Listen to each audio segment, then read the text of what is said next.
സമയം രാത്രി 10 മണി കഴിഞ്ഞിട്ടും ദിവ്യ അടുക്കളയിൽ പിടിപ്പത് പണിയിലായിരുന്നു.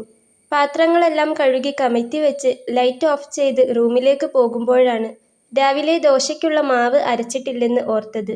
അവൾക്കാണെങ്കിൽ ക്ഷീണം കാരണം ഒന്ന് കിടന്നാൽ മതിയെന്നായിരുന്നു അപ്പോൾ.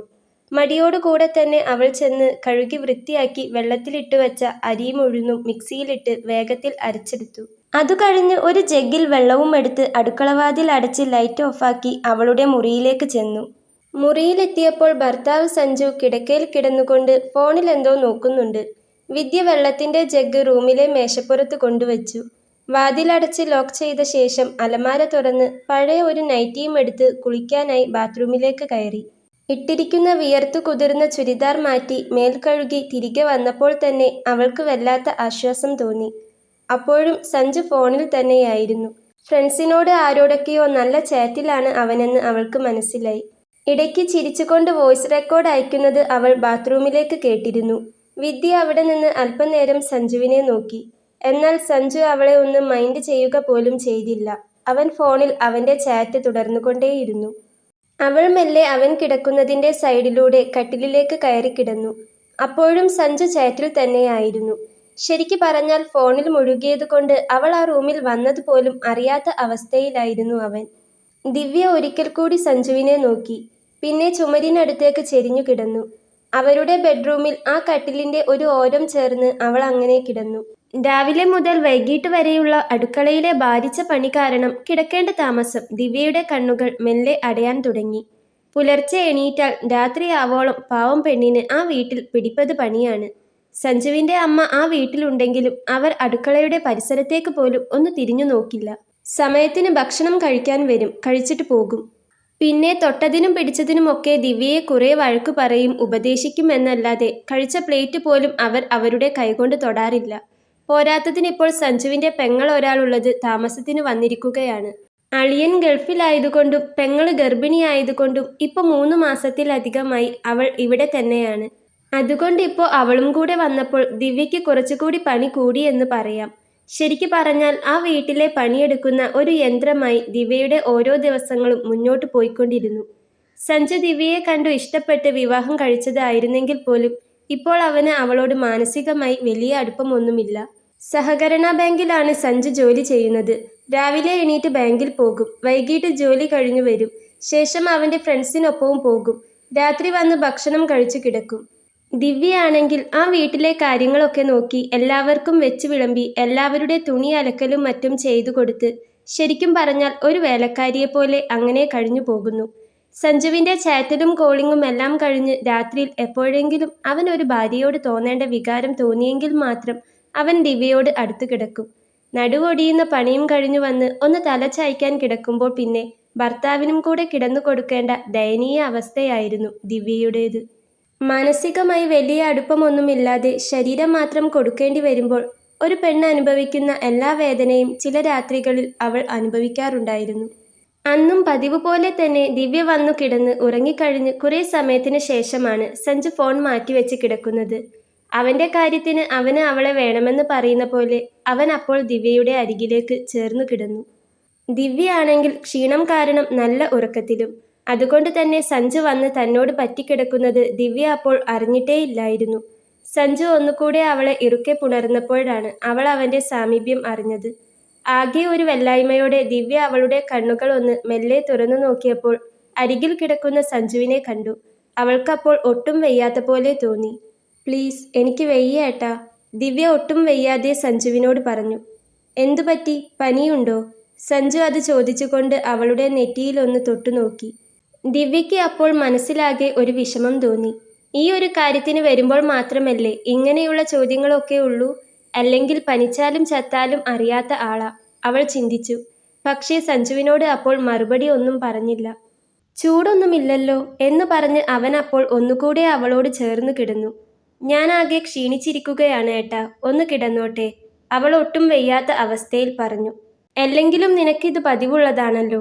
വല്ലപ്പോഴും എന്ന് ഭാര്യയല്ലേ എന്ന് കരുതി അടുത്ത് വന്ന് കിടക്കുമ്പോൾ അപ്പോൾ തുടങ്ങും അവൾക്ക് വയ്യായ്മ. നിനക്കെന്താ എന്നും ഇത്രയ്ക്ക് വയ്യായ്മ? ചോദിച്ചാൽ പറയും പണിയെടുത്തിട്ടാണെന്ന്. എന്താ ഈ വീട്ടിൽ ഇത്രയ്ക്ക് പണി? രാവിലെ തൊട്ട് രാത്രി വരെ പണിയാണ് പോലും. നിനക്ക് ഈ ഇട്ടാവട്ടത്തിലുള്ള പണിയല്ലേ ആകെയുള്ളൂ? അത് രാവിലെ അങ്ങ് തീർത്തുവച്ച് നിനക്ക് ഫ്രീ ആയിട്ട് ഇരുന്നു കൂടെ? ഇത് ഒരു സ്പീഡും ഇല്ലാതെയാ എന്തെങ്കിലും ഒന്ന് ചെയ്യുക. എന്നിട്ട് രാവിലെ തൊട്ട് രാത്രി വരെ കൊണ്ടെത്തിക്കും. രാത്രിയാവുമ്പോൾ ബോധമില്ലാതെ വന്നു കിടക്കുകയും ചെയ്യും. ഒരു ഭർത്താവ് എന്ന നിലയ്ക്ക് നീ എനിക്ക് തരേണ്ട ചിലതൊക്കെയുണ്ട്. ആ ഒരു ഓർമ്മയെങ്കിലും നിനക്കുണ്ടോ?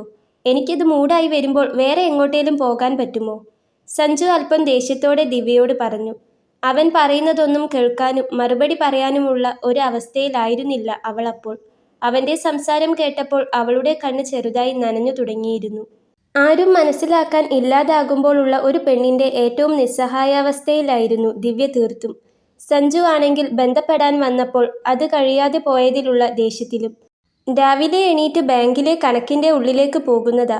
വൈകിട്ട് ഒന്ന് വന്ന് കുറച്ചു നേരം ഭാര്യയുടെ കൂടെ ഇരിക്കാമെന്ന് വെച്ചാൽ അതിന് നിനക്ക് സമയമില്ല. നീ ഫുൾ തിരക്കിലായിരിക്കും. പിന്നെ രാത്രി കിടക്കാൻ വന്നു കഴിഞ്ഞാലോ അപ്പോഴും നിനക്ക് എന്നെ വേണ്ട. ഏത് സമയവും ഒരു പണിയോട് പണി. എന്ത് മലമറിക്കുന്ന പണിയാണാവോ അതിനു മാത്രം ഇവിടെ? സഞ്ജു മുകളിലെ ഫാനിലേക്ക് നോക്കി ദേഷ്യപ്പെട്ടുകൊണ്ട് പറഞ്ഞു. സഞ്ജു ചോദിക്കുന്ന ചോദ്യങ്ങൾക്കൊന്നും ഒരു മറുപടിയും പറയാൻ ദിവ്യക്കുണ്ടായിരുന്നില്ല. ഇന്ന് എനിക്ക് വയ്യാഞ്ഞിട്ടേട്ടാ, നാളെയാവാം, ദിവ്യ പറഞ്ഞു. നാളെയോ? ഇനിയിപ്പോൾ നാളെ ഞാൻ നിന്റെ അരികിലേക്ക് വരുമ്പോൾ അപ്പോഴും നീ എന്നെ തട്ടിമാറ്റും.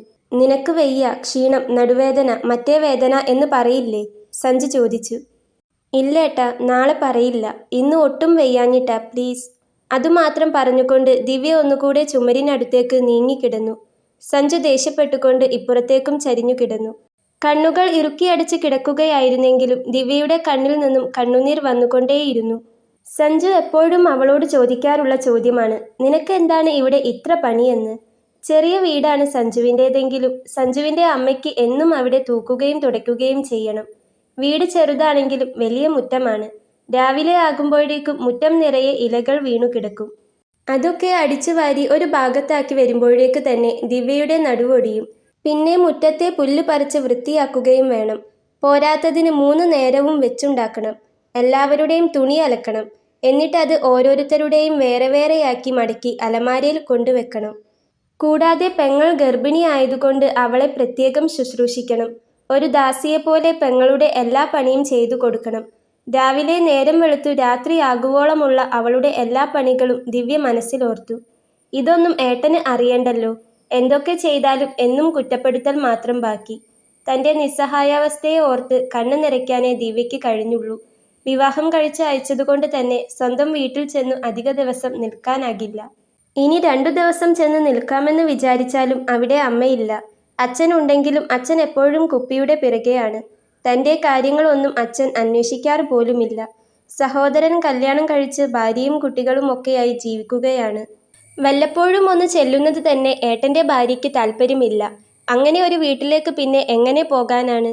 ഒരു ദിവസമെങ്കിലും ചെന്ന് നിൽക്കാൻ കഴിയുമോ? ഇല്ല. ഏട്ടനും ഭാര്യയ്ക്കും അച്ഛൻ അവിടെ നിൽക്കുന്നതിൽ തന്നെ വലിയ താല്പര്യമില്ല. പിന്നെയാണോ താൻ ചെന്നു നിൽക്കുന്നത്? ദിവ്യയുടെ കണ്ണുകൾ നിറഞ്ഞൊഴുകി. അതുകൊണ്ട് തന്നെ എന്തൊക്കെ സഹിച്ചിട്ടാണെങ്കിലും സഞ്ജുവിൻ്റെ വീട്ടിൽ പൊരുത്തപ്പെട്ടു പോവുകയല്ലാതെ അവൾക്ക് വേറെ വഴിയില്ലായിരുന്നു. വിവാഹം കഴിഞ്ഞ നാളുകളിൽ സഞ്ജുവിനോടൊപ്പമുള്ള അവളുടെ ജീവിതം വലിയ സന്തോഷമുള്ളതായിരുന്നു. എന്നാൽ സഞ്ജുവിൻ്റെ അമ്മയുടെയും പെങ്ങളുടെയും സ്വഭാവമാണ് സഞ്ജുവിനെ അത്രത്തോളം മാറ്റിയതെന്ന് ദിവ്യയ്ക്ക് നന്നായി അറിയാമായിരുന്നു. ഓരോ ഏഷണി പറഞ്ഞുകൊടുത്തും കുറ്റവും കുറവും കണ്ടുപിടിച്ചും അവർ രണ്ടുപേരും സഞ്ജുവിനെ ദിവ്യയ്ക്കെതിരാക്കിയെടുത്തു. ദിവ്യയെ പെണ്ണ് കണ്ടു വന്ന നാളുകളിൽ ദിവ്യയെ അല്ലാതെ മറ്റൊരു പെണ്ണിനെയും ഞാൻ വിവാഹം കഴിക്കില്ല, അവളെ മാത്രം മതി എന്ന് പറഞ്ഞവനാണ് സഞ്ജു. അത്രമേൽ ഇഷ്ടത്തോടു കൂടിയാണ് സഞ്ജു ദിവ്യയെ അവൻ്റെ ജീവിതത്തിലേക്ക് ക്ഷണിച്ചതും. എന്നാൽ അതേ ആള് തന്നെ നിന്നെ കെട്ടണ്ടായിരുന്നു, വേറെ വല്ല പെണ്ണിനെയും നോക്കിയാൽ മതിയായിരുന്നു, കല്യാണം കഴിച്ച് കുടുങ്ങിപ്പോയി എന്നൊക്കെ ദിവ്യയുടെ മുഖത്ത് നോക്കി പറഞ്ഞ സമയം ഉണ്ടായിട്ടുണ്ട്. അതിനെല്ലാം കാരണം സഞ്ജുവിൻ്റെ അമ്മയും പെങ്ങളും തന്നെയായിരുന്നു. സഞ്ജു താലി കെട്ടിയ സഞ്ജുവിൻ്റെ ഭാര്യയാണെങ്കിലും അവകാശങ്ങളൊന്നുമില്ലാത്ത ഒരു വേലക്കാരി പോലെ അവൾ അവിടെ കഴിഞ്ഞുകൂടുകയായിരുന്നു. അണപൊട്ടി വന്ന സങ്കടം കടിച്ചമർത്തിക്കൊണ്ട് അവൾ ചുമരിനോട് ചേർന്നു കിടന്നു. അധിക ദിവസങ്ങളിലും തനിക്ക് ആശ്വാസം ആ ചുമരാണ്. ചുമരിലെ പെയിന്റിൽ തൻ്റെ കണ്ണീര് പടരാത്ത ഒരു ദിവസം പോലുമില്ല. എങ്കിലും ആരോടും ഒരു പരാതിയും പരിഭവവും കാണിക്കാതെ അവൾ അങ്ങനെ ജീവിച്ചു പോയി. അങ്ങനെയിരിക്കെ ഒരു ദിവസം ദിവ്യയ്ക്ക് തീരെ വയ്യായിരുന്നു. തണുപ്പ് കാലം വന്നതുകൊണ്ട് തന്നെ ജലദോഷവും ചുമയും പനിയും എല്ലാം ഉണ്ടായിരുന്നു. എന്തൊക്കെയുണ്ടെങ്കിലും ആ വീട്ടിലെ പണിക്ക് ഒരു ഒഴിവും ഉണ്ടായിരുന്നില്ല. ഒട്ടും വയ്യെങ്കിലും അവൾ പണിയെല്ലാം ഒരു വിധത്തിൽ ഒതുക്കിവെച്ച് കുറച്ചുനേരം ഒന്ന് കിടക്കാമെന്ന് കരുതി മുറിയിൽ കയറി കിടന്നു. പക്ഷേ നിർത്താതെ ചുമ വന്നപ്പോൾ അവൾക്കാകെ ശ്വാസം മുട്ടുന്ന പോലെ തോന്നി. അടുക്കളയിൽ ചെന്ന് ഒരു ഗ്ലാസ് ചൂടുവെള്ളം എടുത്തു കുടിക്കാമെന്ന് തോന്നി അടുക്കളയിലേക്ക് ചെന്നപ്പോഴാണ് അമ്മയും പെങ്ങളും കൂടെ ഫോണിൽ സഞ്ജുവിനെ വിളിക്കുന്നത് അവൾ കേട്ടത്. സഞ്ജുവിൻ്റെ പെങ്ങൾ സഞ്ജനയ്ക്ക് ബിരിയാണി തിന്നാൻ കൊതിയായിട്ട് വിളിക്കുകയാണ്.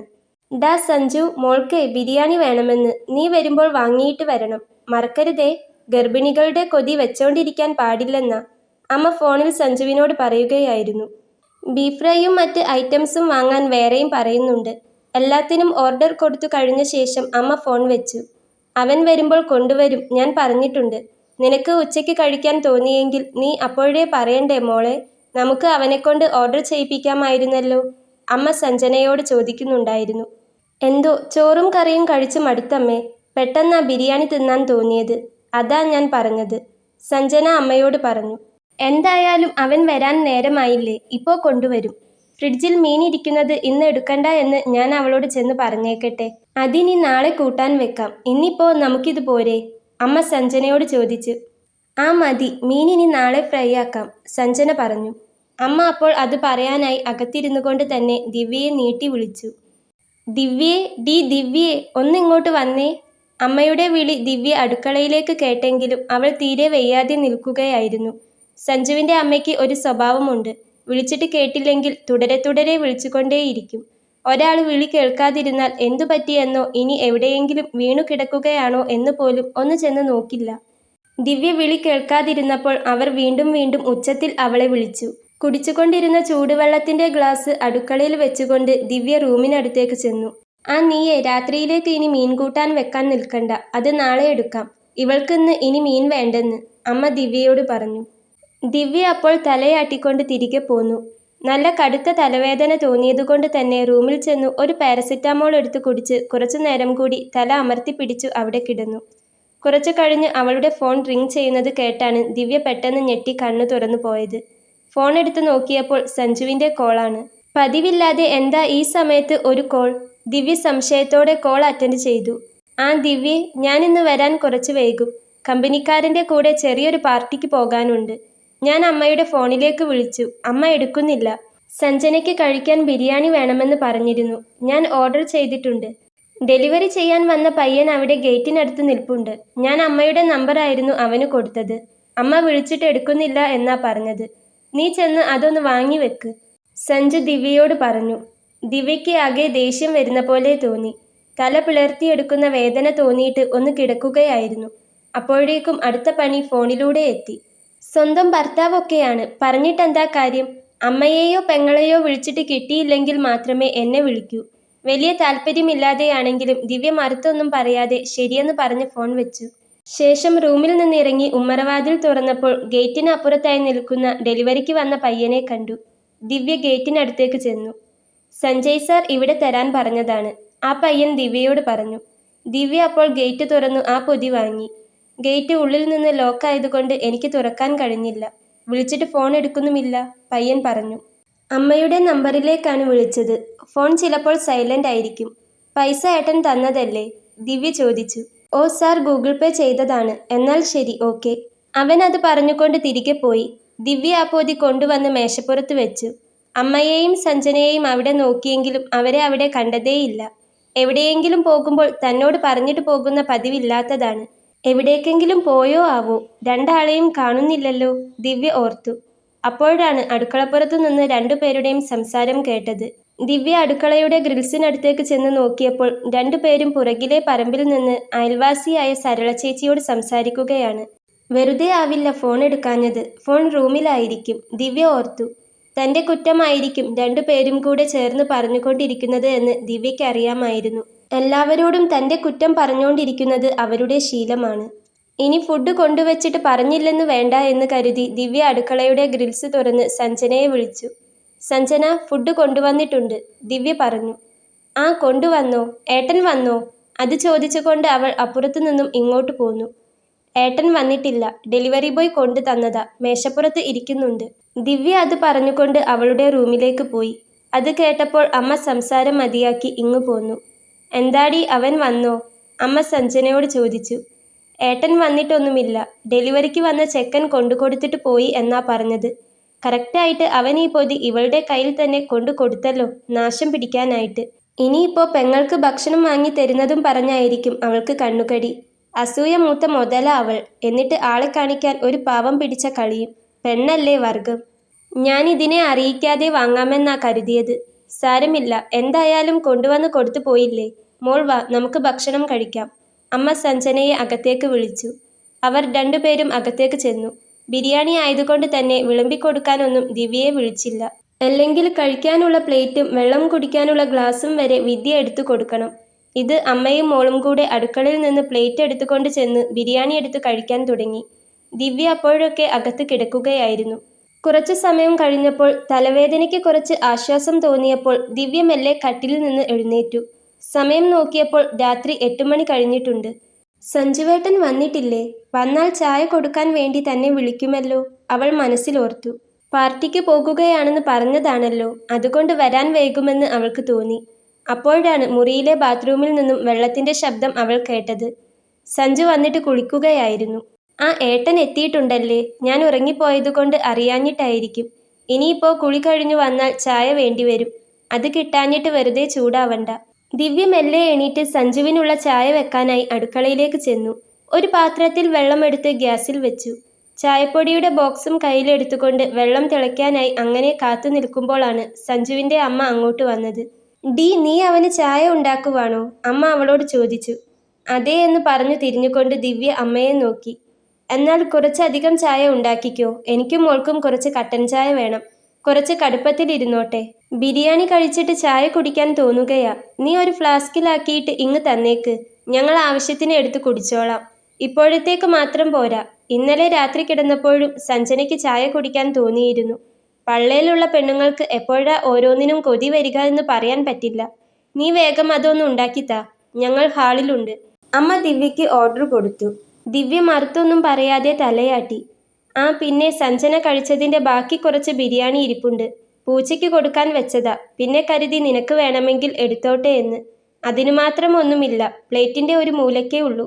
നീ അത് വേണമെങ്കിൽ എടുത്തോ. അല്ലെങ്കിൽ അത് കളഞ്ഞിട്ട് പാത്രം അങ്ങ് കഴുകി വെച്ചേക്ക്. കഴിച്ച പാത്രം കിടന്ന് ഉണങ്ങുന്നത് നന്നല്ല. അമ്മ അവര് കഴിച്ച പാത്രം കഴുകി വെക്കാൻ ദിവ്യയോട് പറഞ്ഞു.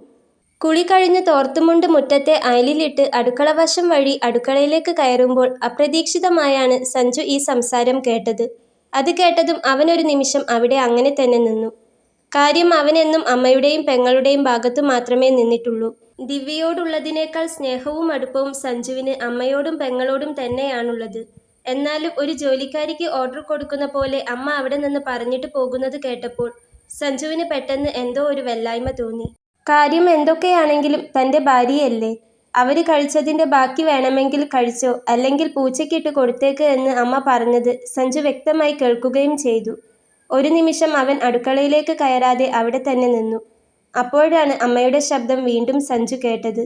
പിന്നെ ഡി, നീ ദോശയ്ക്ക് അരി അരച്ചോ? അമ്മ ദിവ്യയോട് ചോദിച്ചു. ഇല്ല, അരയ്ക്കണം, ദിവ്യ പറഞ്ഞു. എന്നാലേ അരി അരച്ചിട്ട് അങ്ങ് ഫ്രിഡ്ജിൽ വെച്ചേക്ക്.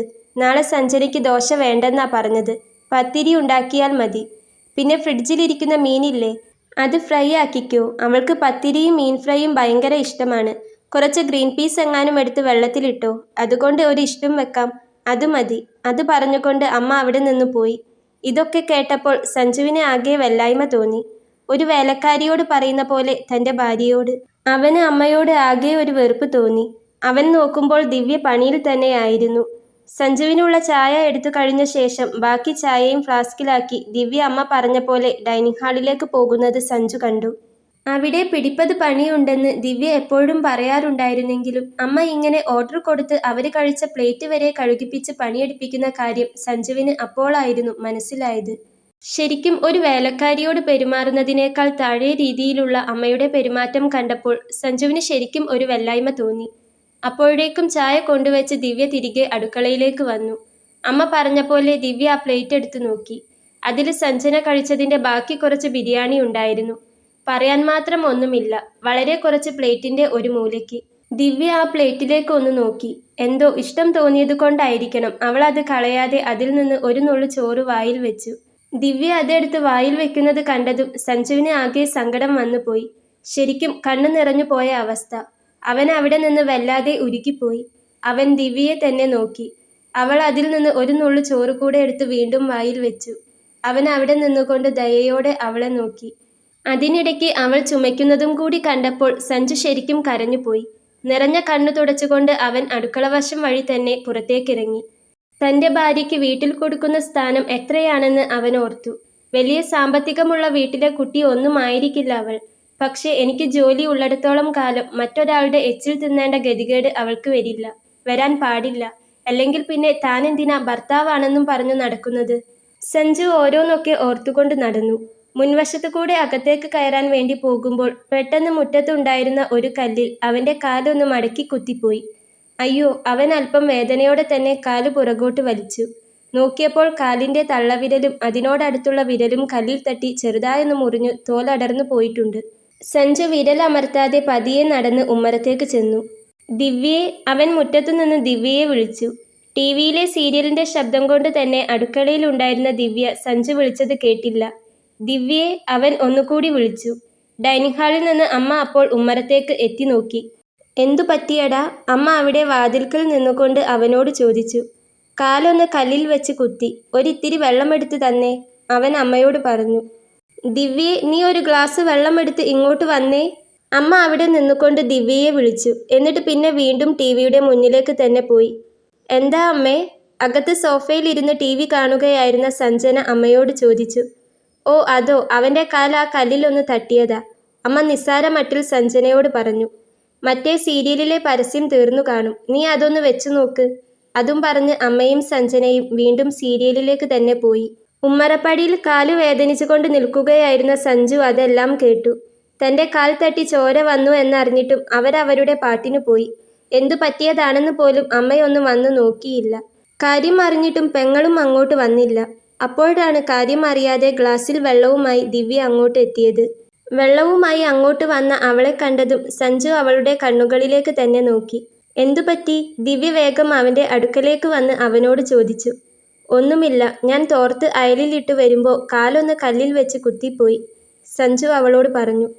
അയ്യോ, തൊലി നല്ലോണം അടർന്നിട്ടുണ്ടല്ലോ. എന്നോട് പറഞ്ഞാൽ പോരെ, തോർത്ത് ഞാൻ കൊണ്ടിടില്ലേ. എന്തിനാ ഇപ്പോൾ ഇരുട്ടത്ത് അങ്ങോട്ട് പോയത്? അവൾ അത് ചോദിച്ചുകൊണ്ട് വേഗം അവനൊപ്പം അവിടെ ഉമ്മറപ്പടിയിലിരുന്നു.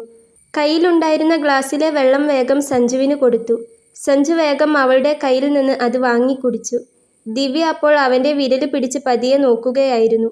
തൊലി അടർന്നു പോയിട്ടുണ്ട്. നല്ല വേദനയുണ്ടോ? എന്താ ഇപ്പോൾ ചെയ്യുക? അവൾ സഞ്ജുവിനോട് ചോദിച്ചു. അതിനു മാത്രം ഒന്നുമില്ല, കല്ല് തട്ടിയപ്പോൾ തൊലി ചെറുതായി ഒന്ന് നീങ്ങിപ്പോയതാ, അവൻ പറഞ്ഞു. കാലനക്കാതെ അങ്ങനെ തന്നെ വെക്ക് കേട്ടോ, ഞാനിപ്പോൾ വരാം. ദിവ്യ അത് പറഞ്ഞു വേഗം അവിടെ നിന്ന് എഴുന്നേറ്റ് അകത്തേക്ക് ചെന്നു. കയ്യിലൊരു വെള്ളത്തുണിയും ഡെറ്റോളിൻ്റെ കുപ്പിയും മരുന്നും ഒക്കെയായി അവൾ തിരികെ വന്നു. എന്നിട്ട് അവിടെ സ്റ്റെപ്പിലിരുന്നു. അവൻ്റെ കാലെടുത്ത് അവളുടെ മടിയിൽ വെച്ചു. തുണി കൊണ്ട് പതിയെ സഞ്ജുവിൻ്റെ വിരലിലെ ചോര ഒപ്പിയെടുത്തു. സഞ്ജു നിറഞ്ഞു കലങ്ങി വന്ന കണ്ണുകളോടെ ദിവ്യയെ തന്നെ നോക്കുകയായിരുന്നു അപ്പോൾ. ശേഷം ഡെറ്റോളിൻ്റെ കുപ്പിയിൽ നിന്നും കുറച്ച് തുണിയിലേക്ക് ഒഴിച്ചുകൊണ്ട് പതിയെ അവൾ വിരൽ തുടച്ചു കൊടുത്തു. മുകളിലെ സ്റ്റെപ്പിലായി സഞ്ജുവും തൊട്ടു താഴെയുള്ള സ്റ്റെപ്പിലായിക്കൊണ്ടാണ് വിദ്യയും ഇരിക്കുന്നത്. സഞ്ജു അപ്പോൾ അവൻ്റെ കൈയെടുത്ത് അവളുടെ തോളത്ത് വെച്ചു. അവൾ പെട്ടെന്ന് ഒന്ന് തലപൊക്കി അവനെ നോക്കി. സഞ്ജു അവളെയും. സഞ്ജുവിൻ്റെ കലങ്ങിയ കണ്ണുകൾ കണ്ടപ്പോൾ അവൾക്കാകെ എന്തോ പോലെയായി. കണ്ണ് നിറഞ്ഞിട്ടുണ്ടല്ലോ, നല്ല വേദനയുണ്ടല്ലേ, ഹോസ്പിറ്റലിൽ പോകണോ ഏട്ടാ? ടി അടിക്കേണ്ടി വരില്ലേ? ദിവ്യ സഞ്ജുവിനോട് ചോദിച്ചു. ഏയ്, അതിനു മാത്രം ഒന്നുമില്ല, നീ അത് തുണി വെച്ച് കെട്ടിക്കോ. സഞ്ജു ചിരിച്ചുകൊണ്ട് അവളെ നോക്കി. വാസ്തവത്തിൽ കാലിൻ്റെ മുറിവിലെ വേദന കൊണ്ടായിരുന്നില്ല അവൻ്റെ കണ്ണ് കലങ്ങിയത്. ദിവ്യ പെങ്ങളുടെ ബാക്കി ഭക്ഷണം കഴിക്കുന്നത് കണ്ടതുകൊണ്ടായിരുന്നു. ദിവ്യ മുറിവിൽ മരുന്ന് വെച്ച് തീരുന്നത് വരെ അവൻ അവളെ തന്നെ നോക്കിക്കൊണ്ടിരുന്നു. എന്തോ വല്ലാത്തൊരു ഇഷ്ടവും സഹതാപവും ഒക്കെ അവൻ അവളോട് തോന്നുകയായിരുന്നു അപ്പോൾ. ഡെറ്റോൾ ഇട്ട് തുടച്ച ശേഷം അവൾ മരുന്നെടുത്ത് പതിയെ ആ മുറിവിൽ വെച്ചു. കയ്യിലുണ്ടായിരുന്ന ബാക്കി തുണി കീറി 2 വിരലിലും കെട്ടിക്കൊടുത്തു. എത്രയൊക്കെ അമ്മയെയും പെങ്ങളെയും സ്നേഹിച്ചാലും ഒരു ആവശ്യം വരുമ്പോൾ താൻ അവഗണിച്ചു നിർത്തിയ തൻ്റെ ഭാര്യ മാത്രമേ ഉണ്ടാകൂ എന്ന് സഞ്ജു തിരിച്ചറിയുകയായിരുന്നു അപ്പോൾ. അവന് ദിവ്യയെ നോക്കുമ്പോൾ തന്നെ കണ്ണ് നിറയുകയായിരുന്നു. കാലുകെട്ടി കഴിയാനായപ്പോഴേക്കും ദിവ്യയ്ക്ക് പെട്ടെന്ന് ചുമ വന്നു. അവൾ നിർത്താതെ ചുമയ്ക്കാൻ തുടങ്ങി. എന്തുപറ്റി, നിനക്ക് വയ്യേ? സഞ്ജു അവളോട് ചോദിച്ചു. ചെറിയ പനിയുണ്ട്, ദിവ്യ സ്റ്റെപ്പിൽ നിന്ന് എഴുന്നേറ്റുകൊണ്ട് പറഞ്ഞു. എന്നിട്ടാണോ പറയാതിരുന്നത്? സഞ്ജു അത് ചോദിച്ചുകൊണ്ട് സ്റ്റെപ്പിൽ നിന്ന് എഴുന്നേറ്റു. ദിവ്യ അപ്പോൾ അവൻ്റെ കയ്യിലൊന്ന് പിടിച്ചു. കാൽ തട്ടാതെ സൂക്ഷിച്ച് അവൾ പറഞ്ഞു. ഏയ് കുഴപ്പമില്ല, നീ വാ, നമുക്ക് ഡോക്ടറെ കാണിക്കാം. സഞ്ജു അവളുടെ നെറ്റിയിലും കഴുത്തിലും ഒന്ന് തൊട്ടുനോക്കി. പൊള്ളുന്ന ചൂടുണ്ടായിരുന്നു അവൾക്ക്. കുറച്ച് കാലങ്ങൾക്ക് ശേഷമായിരുന്നു സഞ്ജുവിൻ്റെ ഭാഗത്തു നിന്നും ദിവ്യയ്ക്ക് അങ്ങനെ ഒരു സമീപനം കിട്ടിയത്. അവൻ സ്നേഹത്തോടെ തൊട്ടുനോക്കിയപ്പോൾ അവൾ ചുണ്ടിലൊരു ചിരി വരുത്തി. എന്നിട്ട് പറഞ്ഞു, അതിനുമാത്രം ഒന്നുമില്ല, ഞാൻ പനിയുടെ മരുന്നെടുത്ത് കഴിച്ചിട്ടുണ്ട്. എന്നിട്ടും നല്ല ചൂടുണ്ടല്ലോ, വാ ഒന്ന് പോയി നോക്കാം. ഇത്രയും വയ്യാഞ്ഞിട്ടാണോ നീ പറയാതെ വെച്ചുകൊണ്ടിരിക്കുന്നത്? നമുക്കൊന്ന് പോയിട്ട് വരാം. ദിവ്യ അപ്പോൾ അവൻ്റെ കാലിലേക്ക് നോക്കി. ഇത് ചെറിയൊരു മുറിവല്ലേ ഉള്ളൂ, അത് കാര്യമാക്കണ്ട.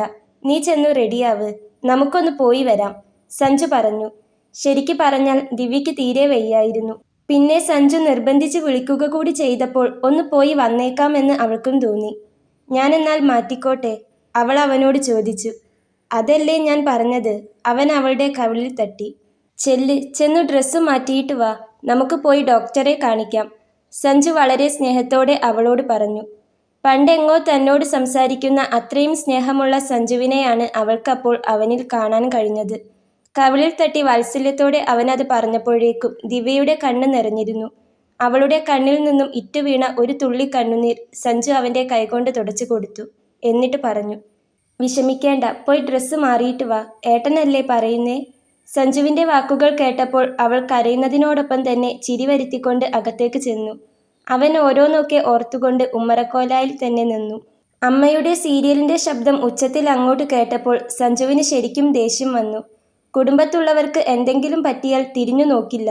സന്ധ്യ ആയാൽ തുടങ്ങിക്കോളും ഒരു നാശം പിടിച്ച സീരിയല്, സഞ്ജു പതിയെ പറഞ്ഞു. ശേഷം അവൻ ഡൈനിങ് ഹാളിലേക്ക് ചെന്ന് അവൻ്റെ കാറിൻ്റെ കീയും പേഴ്സും ഫോണും എടുത്ത് പുറത്തേക്കിറങ്ങി. അത് കണ്ട അമ്മ കാര്യം എന്താണെന്ന് അറിയാനായി അവിടെ നിന്ന് എഴുന്നേറ്റ് മുറ്റത്തേക്ക് വന്നു നോക്കി.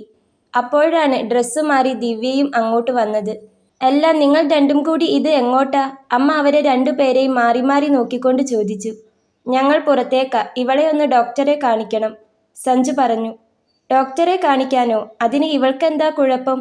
അമ്മ അവനോട് ചോദിച്ചു. അവൾക്ക് എന്താ കുഴപ്പമെന്ന് അമ്മ കാണുന്നില്ലേ? അമ്മയ്ക്കെന്താ കണ്ണില്ലേ?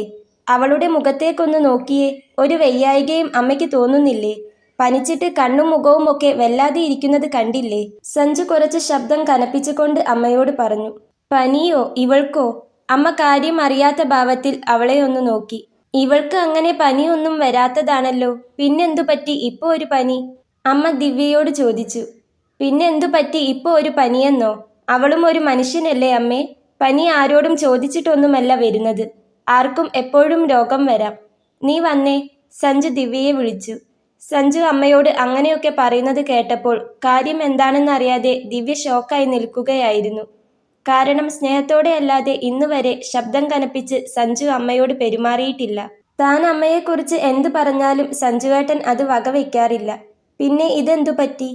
ദിവ്യ സഞ്ജുവിനെ തന്നെ നോക്കി. നീ വന്നു കാറിൽ കയറ്, സഞ്ജു ദിവ്യയോട് പറഞ്ഞു.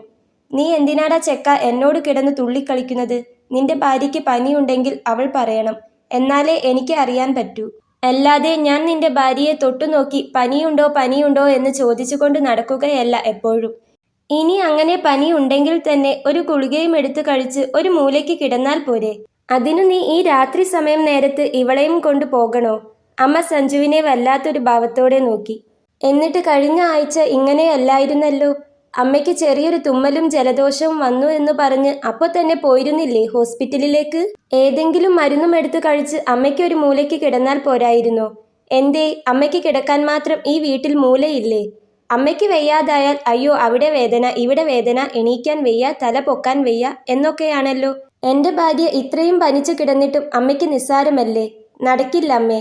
ഒരു റെസ്റ്റ് ഇല്ലാതെ പണിയും എടുപ്പിച്ചു എന്നെക്കൊണ്ട് ഒന്നും പറയിക്കണ്ട വെറുതെ. ഇവളെ എൻ്റെ ഭാര്യയാ. ഞാൻ ഇവളോട് വലിയ അടുപ്പമോ സ്നേഹമോ ഒന്നും കാണിക്കുന്നില്ലെന്ന് കരുതി നിങ്ങളത് മുതലെടുക്കാൻ നിൽക്കരുത്. ഞാനല്ലാതെ വേറെ ആരാ പിന്നെ ഇവളെ ഡോക്ടറെ അടുത്ത് കൊണ്ടുപോകാൻ? സഞ്ജു അതും പറഞ്ഞുകൊണ്ട് പോയി കാർ സ്റ്റാർട്ടാക്കി. ദിവ്യ ഒന്നും പറയാതെ തല താഴ്ത്തി ചെന്ന് കാറിൽ കയറി. അവൾ കയറിക്കഴിഞ്ഞ ശേഷം സഞ്ജു ഡോർ വലിച്ചടച്ചു. കാർ ഗേറ്റ് കടന്നുപോയി. എന്താ അമ്മേ പ്രശ്നം? സഞ്ജന അപ്പോഴാണ് അങ്ങോട്ട് വന്നത്. ആർക്കറിയാം, അവൾക്ക് പനിക്കുന്നു എന്ന് പറഞ്ഞ് അവൻ എൻ്റെ നേരെ ചാട്ടത്തിന് വരികയാ. ഇപ്പോൾ ദേ ചാടിക്കളിച്ചു ഡോക്ടറെ അടുത്ത് കൊണ്ടുപോയി. അവൾക്ക് പനിക്കുന്നുണ്ടെങ്കിലേ അവൻ കൊണ്ടുപോട്ടെ, അതിന് എൻ്റെ നേരെ ചാടുന്നത് എന്തിനാ? എനിക്ക് അവൻ്റെ ഭാര്യയുടെ പനിയും നോക്കി നടക്കലല്ലേ പണി. എന്തെങ്കിലും ആവട്ടെ, പോയിട്ട് വരട്ടെ. അമ്മ ഇവിടെ വന്നിരിക്കി, സഞ്ജന പറഞ്ഞു. രണ്ടുപേരും പിറുപിറുത്തുകൊണ്ട് അകത്തേക്ക് കയറി. അതേസമയം സഞ്ജുവിന് ഒപ്പം കാറിൽ പോകുമ്പോൾ ദിവ്യ ഒന്നും പറയാതെ അങ്ങനെ തന്നെ സീറ്റിൽ ഇരിക്കുകയായിരുന്നു. സഞ്ജുവിന് എന്താണ് പെട്ടെന്ന് സംഭവിച്ചത് എന്ന് മാത്രം ദിവ്യയ്ക്ക് മനസ്സിലാവുന്നുണ്ടായിരുന്നില്ല.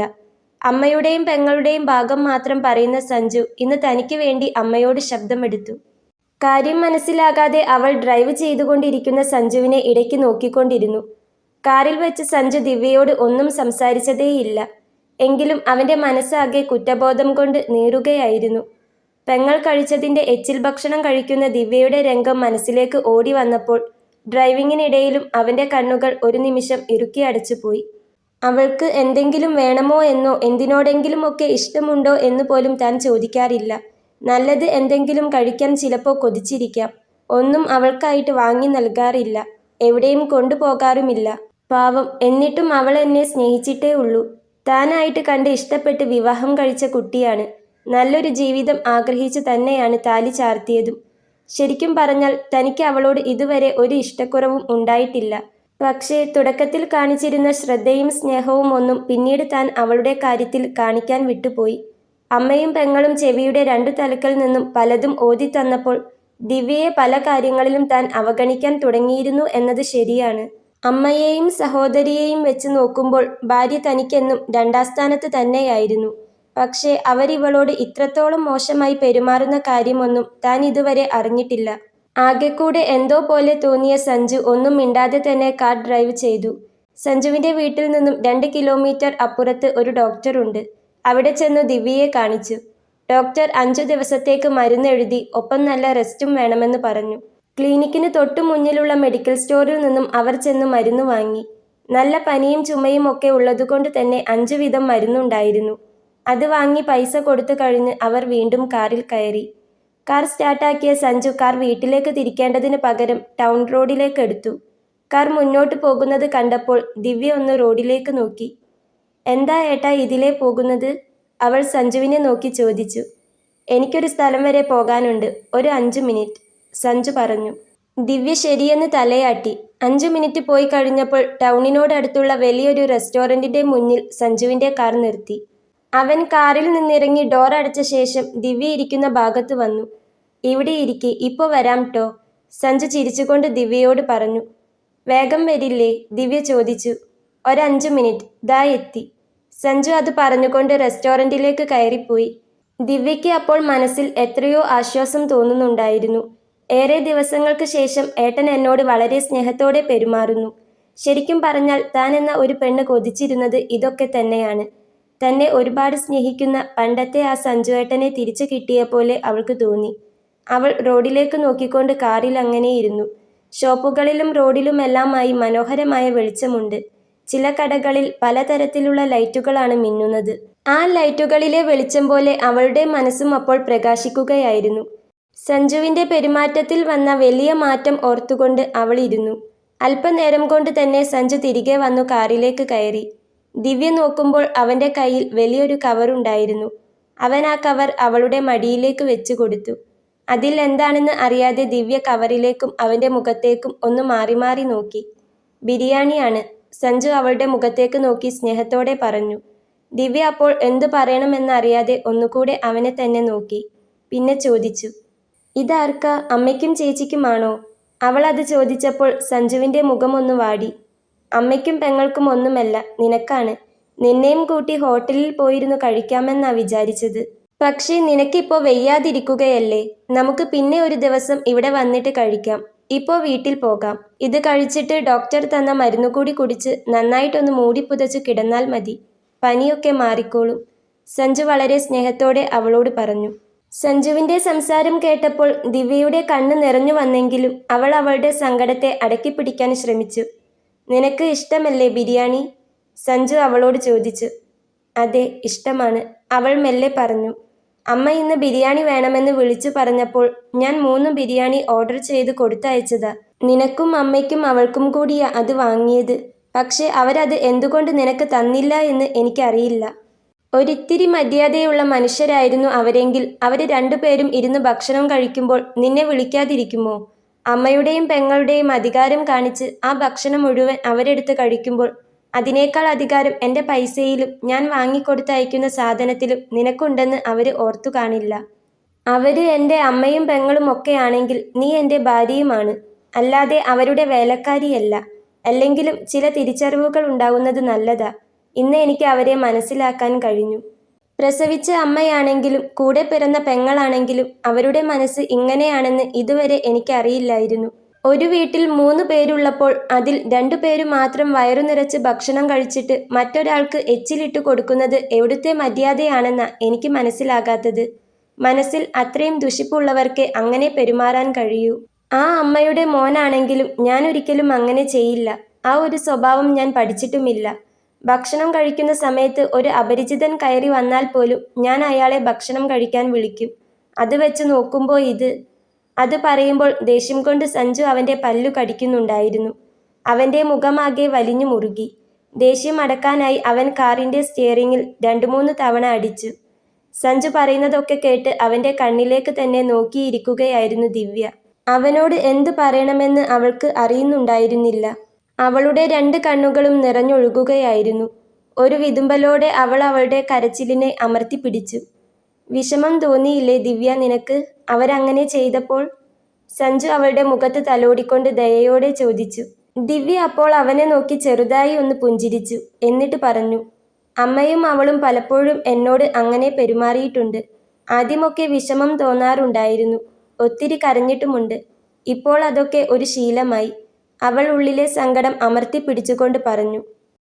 എനിക്കറിയില്ലായിരുന്നു ദിവ്യ, നീ അവിടെ വീട്ടിലെ പണികളൊക്കെ കുറച്ചെടുക്കുന്നു, പിന്നെ നിന്റെ കാര്യങ്ങളുമായി ഒതുങ്ങിക്കൂടുന്നു എന്നല്ലാതെ അവരുടെ ബാക്കി ഭക്ഷണമൊക്കെ നിനക്ക് കഴിക്കാൻ എറിഞ്ഞിട്ട് തരുന്നത് എനിക്ക് അറിയില്ലായിരുന്നു. നിന്നെ ദ്രോഹിക്കാനും വാലിക്കാരിയായി പണിയെടുപ്പിക്കാനും ഞാൻ അവരുടെ പക്ഷം പിടിച്ചതാണെന്ന് നീ വിചാരിക്കരുത്. ഇന്ന് നേരിൽ കണ്ടപ്പോഴാണ് എനിക്കെല്ലാം മനസ്സിലായത്. നിനക്ക് എന്നോട് പറയാമായിരുന്നില്ലേ ഇതൊക്കെയും? സഞ്ജു അവളോട് ചോദിച്ചു. ദിവ്യ മറുപടി ഒരു ചിരിയിൽ ഒതുക്കിക്കൊണ്ട് അവളുടെ കണ്ണു തുടച്ചു. അതിന് പറഞ്ഞാലും ഞാൻ വിശ്വസിക്കുമോ അല്ലേ? നേരിട്ട് കണ്ടതുകൊണ്ടല്ലേ ഇപ്പോൾ ഞാനിങ്ങനെ പറയുന്നത്? അവൻ്റെ ഭാഗത്തും തെറ്റുണ്ടെന്ന് സഞ്ജുവിന് അറിയാമായിരുന്നു. ഇനി മുതൽ നീ അവർക്ക് അടിമപ്പണി എടുത്തു കൊടുക്കേണ്ട. അവർ ഭക്ഷണം വേണം, അത് വേണം, ഇത് വേണം എന്നൊക്കെ പറയുന്ന പോലെ നിനക്ക് വേണ്ടതൊക്കെ നിനക്കും പറയാം. അവർക്കൊക്കെ ഉള്ളതിനേക്കാളും അവകാശം എന്നോട് പറയുന്നതിൽ നിനക്കുണ്ട്. ഞാൻ നിന്റെ ഏട്ടനല്ലേ? നിന്റെ അത്രത്തോളം വരില്ല എനിക്ക് സഞ്ജന. അവളെ കല്യാണം കഴിച്ച് അയച്ചതാണ്. അവൾ ഇവിടെ വന്നു നിൽക്കുന്നു എന്ന് കരുതി നീ അവളുടെ ജോലിക്കാരിയായി നിൽക്കേണ്ട കാര്യമില്ല. അവളും അമ്മയും പറയുന്ന പോലെ ചായയും വെള്ളവും ഒക്കെ ചൂടാക്കി അവരുടെ കയ്യിൽ കൊണ്ടു കൊടുക്കേണ്ട ഒരാവശ്യവും നിനക്കില്ല. അതൊന്നും ചെയ്യാൻ പറ്റാത്ത വിധം കൈക്കോ കാലിനോ ഒരു അസുഖവും അവിടെ അമ്മയ്ക്കും അവൾക്കുമില്ല. അവിടെ ഒരു സീൻ ഉണ്ടാക്കണ്ടേ എന്ന് കരുതിയാണ് ഞാനൊന്നും പറയാതിരുന്നത്. ഒക്കെ കൂടെ കണ്ടിട്ട് എനിക്ക്... സഞ്ജുവിൻ്റെ കണ്ണിലും വെള്ളം നിറഞ്ഞു വന്നു. ദേഷ്യമില്ലേ നിനക്ക് എന്നോട്, ഞാൻ നിന്റെ കാര്യങ്ങളൊന്നും ശ്രദ്ധിക്കാതിരുന്നതിന്? സഞ്ജു ദിവ്യയെ നോക്കി വിഷമത്തോടെ ചോദിച്ചു. ഇല്ല, ഏട്ടനോട് എനിക്ക് എന്നും ഇഷ്ടം മാത്രമേ ഉണ്ടായിട്ടുള്ളൂ. പക്ഷേ വിഷമം തോന്നാറുണ്ട് ചിലപ്പോൾ ഒക്കെ. ഏട്ടൻ എന്നെ മനസ്സിലാക്കുന്നില്ലല്ലോ എന്ന്. അമ്മ ഉണ്ടായിരുന്നെങ്കിൽ ഞാൻ 2 ദിവസം എൻ്റെ വീട്ടിലെങ്കിലും പോയേനെ. അങ്ങോട്ട് കയറി ചെന്നാൽ അച്ഛനും ആങ്ങളയും ഒന്നും എന്നെ നോക്കില്ല. ശരിക്കും പറഞ്ഞാൽ ഒരു നേരം കയറി ചെല്ലാൻ ഒരു ഇടം പോലും ഇല്ലാത്തവളാണ് ഞാൻ. അവളുടെ കഴുത്തിൽ കിടക്കുന്ന താലി അവൾ മുറുകെ പിടിച്ചു. ഏട്ടൻ എന്നോട് സ്നേഹം കാണിച്ചില്ലെങ്കിലും വഴക്ക് പറഞ്ഞിട്ടുണ്ടെങ്കിലും വെറുപ്പിൻ്റെ ഒരു കണിക പോലും തോന്നിയിട്ടില്ല എനിക്ക് ഇതുവരെ. ദിവ്യ അവളുടെ കഴുത്തിലെ താലിയിൽ ഒന്നുകൂടി മുറുകെ പിടിച്ചു. എന്നിട്ട് പറഞ്ഞു, ഈ താലിയുടെ അവകാശി ഏട്ടനാണ്. ആരും തുണയില്ലാത്ത എനിക്ക് ഈ താലി തരുന്ന സുരക്ഷിതത്വം എത്രയാണെന്ന് അറിയാമോ? ആരുമില്ലാത്തവളായി പോയല്ലോ എന്ന് പലപ്പോഴും മനസ്സ് പറയുമെങ്കിലും ഈ താലിയിലേക്ക് ഒന്ന് നോക്കുമ്പോൾ ഇത് കെട്ടിത്തന്ന ഒരാൾ ഉണ്ടെന്ന ഓർമ്മ വരും. ഈ കുറഞ്ഞ കാലം കൊണ്ട് അമ്മ കുറെ ദ്രോഹിച്ചിട്ടുണ്ട്. ചിലപ്പോഴൊക്കെ എങ്ങോട്ടേലും ഇറങ്ങിപ്പോയാലോ എന്ന് തോന്നിയിട്ടുണ്ട്. പക്ഷെ പോകാതിരുന്നത് ഏട്ടനെ ഓർത്തിട്ട് മാത്രമാ. ഞാൻ പോയി കഴിഞ്ഞാൽ ഏട്ടൻ ഒറ്റയ്ക്ക് ആയി പോവുമല്ലോ എന്ന് തോന്നും. ഏട്ടനൊന്ന് ദേഷ്യപ്പെടാൻ വേണ്ടിയെങ്കിലും ഞാൻ അവിടെ വേണമെന്ന് തോന്നും. ഏട്ടനൊരു വയ്യായ്ക വന്നാൽ നോക്കാനെങ്കിലും ഞാൻ അവിടെ വേണ്ടേ? അതൊക്കെ ഓർത്തിട്ടാ അവരത്ര മോശമായി പെരുമാറിയിട്ട് പോലും ഞാൻ അവിടെ പിടിച്ചു നിന്നത്. അത് പറയുമ്പോൾ അവളുടെ സ്വരം ഇടറുകയായിരുന്നു. അവൾ അത് പറഞ്ഞു തീരുന്നതിന് മുന്നേ തന്നെ സഞ്ജു അവളെ ചേർത്ത് പിടിച്ചു കഴിഞ്ഞിരുന്നു. അവൻ അവളെ അവനോട് ചേർത്ത് പിടിച്ചു. കാറിൽ ഇരുന്നുകൊണ്ട് തന്നെ നെറ്റിയിലും കവിളിലും മുഖത്തുമെല്ലാം മാറി മാറി ചുംബിച്ചു. ദിവ്യ പറഞ്ഞത് അത്രയും കേട്ടപ്പോൾ അവൻ്റെ കണ്ണ് വല്ലാതെ നിറഞ്ഞൊഴുകുകയായിരുന്നു. എനിക്ക് മനസ്സിലാകും മോളെ. ഇന്ന് തന്നെ കണ്ടില്ലേ, എൻ്റെ കാലൊന്ന് വെച്ച് കുത്തിയപ്പോൾ ഒരു ഗ്ലാസ് വെള്ളം എടുത്തു തരാനും മുറിവിലൊന്ന് മരുന്ന് വെച്ച് തരാനും നീ മാത്രമേ എനിക്കുണ്ടായുള്ളൂ. മറ്റവരാരും ഒന്ന് വന്നുപോലും നോക്കിയില്ല. ഞാനാണ് പലതും തിരിച്ചറിയാൻ വൈകിയത്. ഏട്ടൻ ഉണ്ടാവുമെടാ നിനക്ക്. ആർക്കും ഇട്ടു ചവിട്ടി അരയ്ക്കാൻ ഞാൻ നിന്നെ വിട്ടുകൊടുക്കില്ല. പനി മാറട്ടെ, ഞാൻ ബാങ്ക് കോച്ചിങ്ങിനോ PSCക്കോ നിന്നെ ചേർക്കാം. രാവിലെ പോയിട്ട് വൈകിട്ട് വന്നാൽ മതി. അപ്പോഴേക്കും ഞാനും ജോലി കഴിഞ്ഞ് അങ്ങ് എത്തുമല്ലോ. വെറുതെ അവിടെ കിടന്നു രാവന്തിയോളം പണിയെടുത്ത് കൊടുക്കേണ്ട ആവശ്യം നിനക്കില്ല. അതിന് ഞാൻ സമ്മതിക്കുകയുമില്ല. സഞ്ജന അവിടെ വന്ന് നിൽക്കുന്നുണ്ടെങ്കിൽ അവൾക്ക് വേണ്ടതൊക്കെ അമ്മ ചെയ്തു കൊടുക്കട്ടെ. അമ്മയ്ക്ക് ആരോഗ്യത്തിന് ഒരു കുറവുമില്ല. ഇരുന്ന് സീരിയൽ കാണാനും നാട്ടുകാരുടെ കുറ്റം അന്വേഷിച്ചു നടക്കാനും കഴിയുമെങ്കിൽ സ്വന്തം മോളുടെ പ്രസവകാര്യങ്ങൾ നോക്കാനും അമ്മയ്ക്ക് കഴിയും. ഏട്ടൻ പനി മാറിയിട്ട് ഏതെങ്കിലും കോച്ചിങ് സെന്ററിൽ ചേർക്കാം. ഇനി അവരെന്തെങ്കിലും തടസ്സം പറയുകയാണെങ്കിൽ തന്നെ ഞാൻ പറഞ്ഞോളാം മറുപടി. ആരുമില്ലെന്ന് വിചാരിക്കണ്ട, ഞാനില്ലേ നിനക്ക്. അത് പറഞ്ഞുകൊണ്ട് സഞ്ജു ഒന്നുകൂടെ അവളുടെ നെറ്റിയിൽ അമർത്തി ഉമ്മ വെച്ചു. വലിയൊരു സ്നേഹലാളനം തന്നെ വന്നു മൂടുന്നത് പോലെ തോന്നിയപ്പോൾ ദിവ്യ അവളുടെ വിഷമങ്ങളൊക്കെ മറന്നുകൊണ്ട് അവൻ്റെ തലോടലിൽ ലയിച്ചു. അവളുടെ നനവൂറിയ 2 കണ്ണുകൾക്ക് മുകളിലും സഞ്ജു മാറി മാറി ചുംബിച്ചു. എന്നിട്ട് ഒന്നുകൂടെ അവളെ വാരിപ്പുണർന്ന് ആശ്വസിപ്പിച്ചു. പോകാം, സഞ്ജു ചിരിച്ചുകൊണ്ട് അവളോട് പറഞ്ഞു. ദിവ്യയും സ്നേഹത്തോടെ ചിരിച്ചു. അല്പനേരം കഴിഞ്ഞ് കാർ സഞ്ജുവിൻ്റെ വീട്ടിനു മുന്നിൽ വന്നു നിന്നു. അവരകത്തേക്ക് കയറി പോകുമ്പോൾ അമ്മയും സഞ്ജനയും സീരിയലിൽ ലയിച്ച് ഡൈനിങ് ഹാളിൽ തന്നെ ഉണ്ടായിരുന്നെങ്കിലും ഡോക്ടറുടെ അടുത്ത് പോയ കാര്യങ്ങളെപ്പറ്റി ഒന്നും അവർ രണ്ടുപേരും സഞ്ജുവിനോടോ ദിവ്യയോടോ ചോദിച്ചില്ല. അവരുടെ മുഖത്ത് നോക്കാൻ പോലും തോന്നാത്ത അത്ര ദേഷ്യത്തിലായിരുന്നു സഞ്ജു. അതുകൊണ്ട് തന്നെ അവനൊന്നും പറയാൻ നിൽക്കാതെ റൂമിലേക്ക് കയറിപ്പോയി വാതിലടച്ചു. ദിവ്യ അപ്പോൾ അലമാര തുറന്നു മാറാനുള്ള ഡ്രസ്സ് എടുത്തു. ഡ്രസ്സൊക്കെ പിന്നെ മാറാം, നീ ഇവിടെ ഇരിക്കി.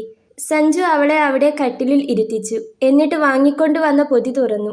ബിരിയാണിയും ചിക്കൻ്റെ തന്നെ 2-3 ഐറ്റംസ് വേറെയും ഉണ്ടായിരുന്നു അതിൽ. ഇത് കുറേ ഉണ്ടല്ലോ ഏട്ടാ, ഇത്രയൊക്കെ വാങ്ങിയിരുന്നോ? ദിവ്യ അവനെ നോക്കി. നിനക്കിഷ്ടമുള്ളത്ര കഴിച്ചോ, കുറച്ച് ഞാനും കഴിക്കാം. എന്നിട്ട് ബാക്കി വരികയാണെങ്കിൽ നമുക്കങ്ങ് കളഞ്ഞേക്കാം. സഞ്ജു അവളെ നോക്കി ചിരിച്ചുകൊണ്ട് പറഞ്ഞു. നല്ല പനിയുള്ളതുകൊണ്ട് ചോറും കഞ്ഞിയും ഒന്നും കുടിക്കാൻ തോന്നുന്നില്ലായിരുന്നു. അതുകൊണ്ടാണ് ഞാൻ നേരത്തെ അമ്മ അവളുടെ ബാക്കി തന്നപ്പോൾ അല്പമെടുത്ത് വായിൽ വെച്ച് നോക്കിയത്. എരിവുള്ളത് എന്തൊക്കെയോ കഴിക്കാൻ തോന്നുന്ന പോലെ ഉണ്ടായിരുന്നു. ദിവ്യ സൗമ്യമായി അവനോട് പറഞ്ഞു. അതുകൊണ്ടല്ലേ നമ്മളിത് വാങ്ങിയത്. നിനക്ക് വേണ്ട അത്രയും കഴിച്ചോ. ഇനി ഒരു ഹോട്ടൽ മുഴുവൻ വേണമെങ്കിൽ അതും വാങ്ങിച്ചു തരും ഞാൻ. സഞ്ജു ബിരിയാണിയുടെ ബോക്സിൽ നിന്ന് ഒരു കുഞ്ഞു പിടിയെടുത്ത് ദിവ്യയ്ക്ക് വായിൽ വെച്ചു കൊടുത്തു. ദിവ്യ അവനെ ചിരിച്ചുകൊണ്ട് സ്നേഹത്തോടെ ഒന്ന് നോക്കി. കുറേ നാളുകൾക്ക് ശേഷമായിരുന്നു സഞ്ജു ദിവ്യയുടെ ഒരു തെളിഞ്ഞ ചിരി കാണുന്നത്. അത് കണ്ടപ്പോൾ അവൻ്റെ മനസ്സിന് വല്ലാത്ത സന്തോഷം തോന്നി. ശേഷം 2 പേരും അവിടെ ഇരുന്ന് സന്തോഷത്തോടെ ഭക്ഷണം കഴിച്ചു. ദിവ്യ വയറു നിറച്ചും കഴിച്ചു എണീറ്റു. സഞ്ജു ആണ് ആദ്യം കഴിച്ചെണീറ്റത്.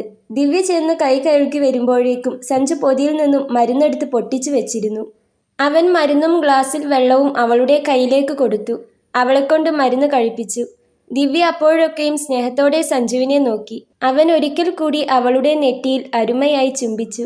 ശേഷം ദിവ്യ ഡ്രസ്സ് മാറി വന്നു കിടന്നു. സഞ്ജു അപ്പോൾ അലമാര തുറന്ന് നല്ലൊരു പുതപ്പെടുത്ത് അവളെ പുതപ്പിച്ചു.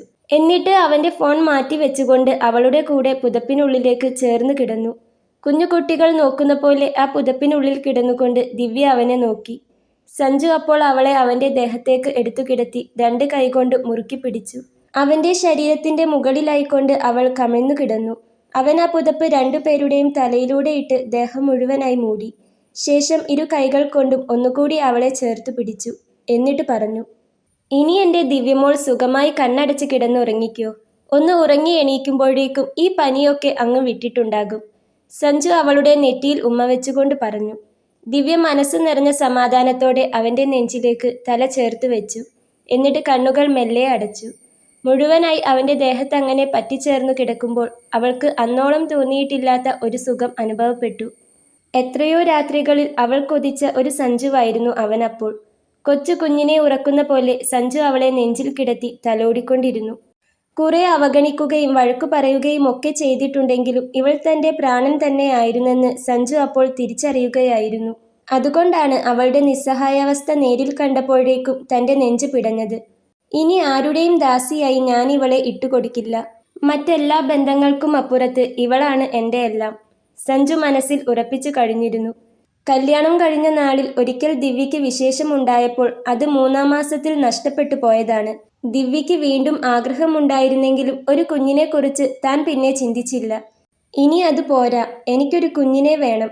എൻ്റെ ദിവ്യയോടൊപ്പം നന്നായി ജീവിച്ചു തുടങ്ങണം.